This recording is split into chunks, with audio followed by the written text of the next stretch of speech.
आज कोर्टामध्ये भोंदू अशोक खरातला पुन्हा एकदा हजर करण्यात येणार आहे। पहिल्या गुन्ह्यामध्ये खरातला काल न्यायालयीन कोठडी सुनावली आहे आणि आता दुसऱ्या गुन्ह्यासाठी त्याला आज कोर्टामध्ये हजर केलं जाणार आहे। त्यामुळे कोर्टातल्या आजच्या या कार्यवाहीकडे संपूर्ण राज्याचं लक्ष असणार आहे। दुपारी खरातला आज कोर्टामध्ये हजर केलं जाणार आहे।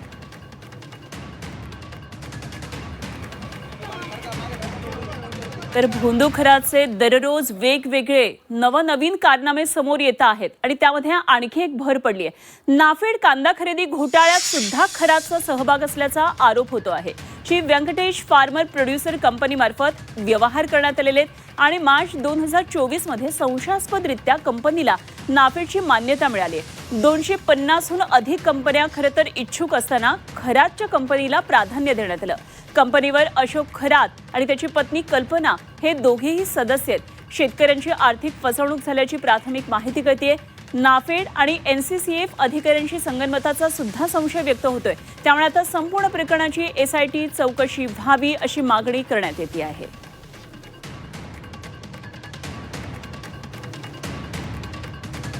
तर भोंदू अशोक खरात संदर्भातला आणखी एक कारनामा। अशोक खरातकडून अंधश्रद्धेच्या नावाखाली कशी फसवणूक केली जात होती त्या संदर्भातली महत्त्वाची बातमी आहे। अंधश्रद्धेच्या नावाखाली जमिनी हडपल्याचा प्रकार समोर आलाय। मृत्यूची भीती दाखवून 16 लाखांची जमीन ही 4 लाखात घेतल्याचा आरोप त्याच्यावर आहे। हडपलेल्या जमिनीवरच त्यानं हे ईशानेश्वर महादेवाचं मंदिर बांधलेलं आहे आणि याच मंदिरामधून त्यानं माया जमवलेली आहे। तर मिरगावच्या माळी कुटुंबानं खरातावर हे आरोप केलेत।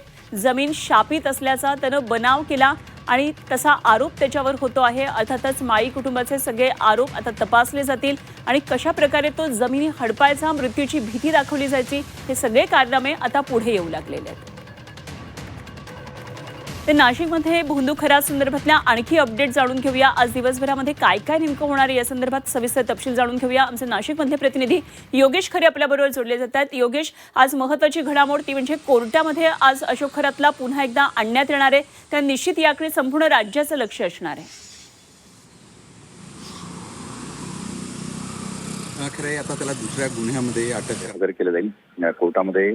दुसऱ्या गुन्ह्यातली जी काही माहिती आहे, जे मिरगाव फार्म हाऊसच्या ठिकाणी काही घटना घडलेल्या आहेत त्या संबंधात त्याला तिथं नेण्यासाठीची मागणी करण्यात येईल आणि अधिकाधिक पोलीस कोठडी मागण्याचा प्रयत्न हा SIT आपल्याला या ठिकाणी करताना दिसणार आहे। एकूण जर आपण बघितलं तर अशोक खरातचे कारनामे अजूनही समोर येत आहेत। अजून त्याच्यावर 2-4 गुन्हे हे दाखल होतील अशी परिस्थिती आहे। आपण जर बघितलं त्याचं जे दैवत असलेलं ईशानेश्वर मंदिर आहे, त्या ईशानेश्वर मंदिराची जागा सुद्धा त्याने बोंदुगिरी करून हडपल्याचं समोर येत आहे। ज्यांची ही जागा होती त्यांना तुमचा सर्वनाश होईल, तुमच्या घरात सर्वांचा मृत्यू होईल, ही जागा तुम्हाला फळणार नाही, तुम्ही ही जागा विकून टाका, असं सातत्यानं सांगत त्यांच्या मुलीचा त्या ठिकाणी मृत्यू झाला आणि त्यामुळे त्यांना वाटलं की आपल्या दोघांचाही मृत्यू होईल, म्हणून त्यांनी अखेर ती जागा विकली आणि ती जागा विकली तर ती अशोक खरातच्या बायकोनच विकत घेतली।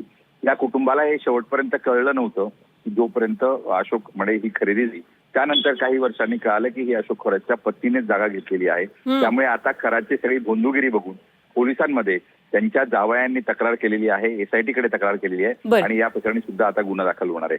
कांदा घोटाळ्यामध्ये सुद्धा खरातचे प्रताप दिसून आले। तिथे सुद्धा त्याने आपली बोगस कंपनी स्थापून लाखो रुपयांचा कांदा हा विकत घेतलेला आहे आणि नाफेडला सुद्धा फसवलंय। त्यामुळे या संपूर्ण प्रकरणाची चौकशी आता SIT करणार आहे। अगदी खरातची पाळमुळं आणखी कुठकुठपर्यंत पोहोचली हे बघणं खूप महत्त्वाचं ठरणार आहे। अर्थातच चौकशी दरम्यान हे सगळं पुढे येणार आहे। योगेश, जरूर या सर्व घडामोडींवर लक्ष ठेवून राहा। वेळोवेळी आपण चर्चा करूया, आणखी अपडेट जाणून घेत राहू।